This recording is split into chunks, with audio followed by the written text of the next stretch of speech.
નમસ્કાર મિત્રો, સ્વાગત છે તમારું અમારી YouTube channel Gujarat jobs and ન્યૂઝમાં.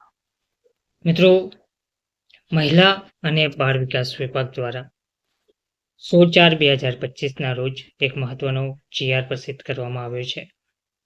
નવી સેવા વર્ષ 2025-26 માટે શરૂ કરવા બાબત અને નવરચિત મહાનગરપાલિકાઓ ખાતે પ્રોગ્રામ અધિકારીની કચેરીમાં ICDS સેલની વિવિધ જગ્યાઓ ઊભી કરવા બાબત મહિલા અને બાળ વિકાસ વિભાગ દ્વારા પરિપત્ર જાહેર કરાયો છે, જેમાં વંચાણે લીધેલ ક્રમાંક 1 થી 9 સુધીના રાજ્યમાં 9 મહાનગરપાલિકા જેવી કે નવસારી, ગાંધીધામ, મોરબી, વાપી, આણંદ, મહેસાણા, સુરેન્દ્રનગર, નડિયાદ અને પોરબંદર જેવા 9 નગરપાલિકાઓ જાહેર કરવામાં આવેલ છે.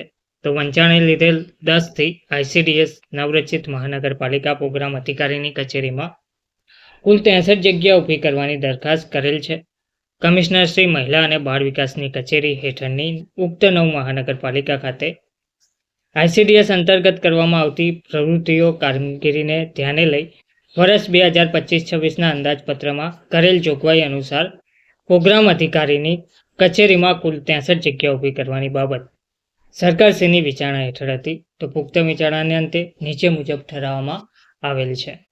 તો કમિશનર શ્રી મહિલા અને બાળ વિકાસ કચેરી દ્વારા જે ઠરાવ કરવામાં આવ્યો છે, જેમાં જણાવવામાં આવ્યું છે કે ગાંધીનગર હેઠળની 9 મહાનગરપાલિકા નવસારી, ગાંધીધામ, મોરબી, વાપી, આણંદ, મહેસાણા, સુરેન્દ્રનગર, નડિયાદ અને પોરબંદર ખાતે કચેરી અધિક્ષક વર્ગ 3ની 9, જેમાં પગાર રહેશે 39,900 થી 1,26,600, પે લેવલ 7, હિસાબનીશ વર્ગ 3ની 9 જગ્યા 39,900 થી 1,26,600, પે લેવલ 7 પ્રમાણે, આંકડા મદદનીશ વર્ગ 3ની 9 જગ્યા 29,200 થી 92,300, પે લેવલ 5 મુજબ, પ્રોગ્રામ આસિસ્ટન્ટ મુખ્ય સેવિકા વર્ગ 3ની 27 જગ્યાઓ, તેમાં 29,200 થી 92,300, પે લેવલ 5 મુજબ, જુનિયર ક્લાર્ક વર્ગ 3ની 9 જગ્યા, તેમાં 19,900 થી 63,200, પે લેવલ 2 મુજબ, પગાર ધોરણની જગ્યાઓની નવી સેવા ઊભી કરવા માટે વર્ષ 2025-26ની કુલ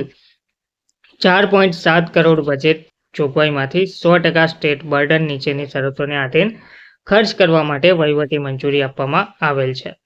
તો ભરતી અંગેની જે સામાન્ય શરતો છે તે મુજબ આ જગ્યાઓ ઉપરની ભરતી સરકારશ્રીના જે તે જગ્યાના પ્રવર્તમાન ભરતી નિયમો અને નિયત ભરતી પદ્ધતિને અનુસરીને કરવાની રહેશે. સીધી ભરતીના ફાળાની જગ્યાઓ વહીવટી મંજૂરી મળેથી 6 માસમાં સીધી ભરતીથી ભરવા અંગે સામાન્ય વહીવટી વિભાગ, નાણાં વિભાગ મારફત સ્થાયી સમિતિની મંજૂરી મેળવી ભરતી પ્રક્રિયા હાથ ધરવાની રહેશે. આ જગ્યાઓ ભરતી વખતે અનામતનું ધોરણ નિયમો અનુસાર જળવાય તે જોવાનું રહેશે. આ જગ્યાઓ પર નિમણૂક પારદર્શક પસંદગી પ્રક્રિયા હાથ ધરીને કરવાની રહેશે. કોમ્પ્યુટરની જાણકારી માટે પ્રવર્તમાન ભરતી નિયમો અનુસાર ઉમેદવાર નિયત થયેલ કોમ્પ્યુટર કૌશલ્યની પરીક્ષા પાસ કરેલ લાયકાત ધરાવતા હોવા જોઈએ, તેમજ રાજ્ય સરકાર દ્વારા વખતોવખત નિયત કરવામાં આવેલ ભાષાકીય ખાતાકીય પરીક્ષાનો નિયત તકમાં પાસ કરવાની રહેશે. પગાર અને નવી વર્ધિત પેન્શન યોજનાની વાત કરીએ તો જે તે જગ્યાઓના પગાર ધોરણો આરોપી 2016 પ્રમાણે છે કે કેમ તે ખાતરી કરી લેવાની જવાબદારી કમિશનર શ્રી મહિલા અને બાળ વિકાસની કચેરીની રહેશે. વર્ગ 3ની જગ્યાઓ ભરતી નિયમોની જોગવાઈ મુજબ જો ભરતીના ફાળે આવતી હોય તો તે પ્રમાણે, અને જો સીધી ભરતીના ફાળે આવતી હોય તો નાણાં વિભાગના તારીખ 16/2/2006થી અમલી બનેલ ફિક્સ પગારની નીતિ અને નાણાં વિભાગના 28/3/2016ના ઠરાવથી નિયત થયેલ બોલીઓ અને શરતો અનુસાર અને તેમાં થયેલ વખતોવખતના સુધારા અને જોગવાઈ પ્રમાણે ભરવાની રહેશે. સીધી ભરતીથી નિમણૂક પામનાર ઉમેદવારને નિયમિત નિમણૂક મળ્યા બાદ નાણાં વિભાગના 18/3/2005ના ઠરાવ મુજબ રાજ્ય સરકાર દ્વારા તારીખ 1/4/2005થી દાખલ કરવામાં આવેલ નવી વર્ધિત પેન્શન યોજના હેઠળ આવરી લેવામાં આવશે.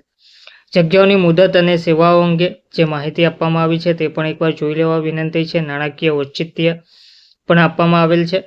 તો મહિલા અને બાળ વિકાસ વિભાગ દ્વારા 9 મહાનગરપાલિકાઓમાં વિવિધ જગ્યાઓ પર ભરતી કરવા બાબત આ મહત્વનો GR પ્રસિદ્ધ કરવામાં આવ્યો છે. ધન્યવાદ.